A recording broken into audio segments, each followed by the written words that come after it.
मंत्री दत्तामामा भरणे आहेत। मामा, खरं तर मागच्या 2-3 दिवसापासून मुसळधार पाऊस झाला। मुंबईसह कोकण या सगळ्या परिसरामध्ये जास्त पाऊस झाल्यामुळे शेती काहीशी जी आहे ती पाण्याखाली गेलेली आहे।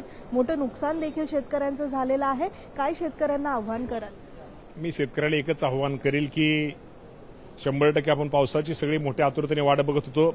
आता पाऊस पडतोय, काही ठिकाणी पाऊस कमी पडतोय, काही ठिकाणी जास्त पडतोय। आपल्याला माहिती कोकण विभागामध्ये, मुंबई विभागामध्ये पाऊस हा ज्यादा कोकण विभागामध्ये झालेला आहे। त्यामुळे शेतीचं तिथं नुकसान झालेलं आहे, पिकाचं नुकसान झालेलं आहे, फळबागाचं नुकसान झालेलं आहे। या बाबतीमध्ये जे नुकसान झाले या बाबतीमध्ये आमचे महसूलचे अधिकारी, कृषी विभागाचे अधिकारी त्यांना तिथं नुकसान भरपाईचे पंचनामे करण्याचे आदेश आम्ही दिलेले आहेत। त्या बाबतीमध्ये तो अहवाल लवकरच प्राप्त करून घेऊन माझ्या त्या शेतकऱ्याला आम्ही मदत केली जाईल।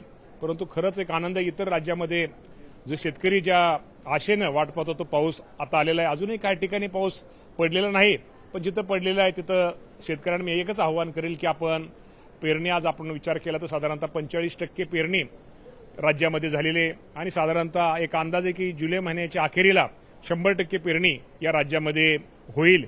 आणि मी शेतकऱ्याला एवढं आव्हान करतो की बियाण्याचा साठा आपल्याकडे मुबलक प्रमाणामध्ये आहे, त्यामुळं बियाण्याच्या बाबतीमध्ये अजिबात काळजी करू नका। कुणी तुम्हाला खताच्या बाबतीत सुद्धा खत पण आपल्याकडे उपलब्ध आहे, खताच्या बाबतीत सुद्धा काळजी करू नका। यात जर कोणी काळा बाजार करत असेल, साठेबाजी करत असेल तर तुम्ही कृषी विभागाशी संपर्क साधा, त्यांच्यावरती आपण सक्त कारवाई करू। खूप धन्यवाद मामा। व्हिडिओ जर्नलिस्ट राजेश मनियारसह मीनाक्षी म्हात्रे, लोकशाही मराठी, मुंबई।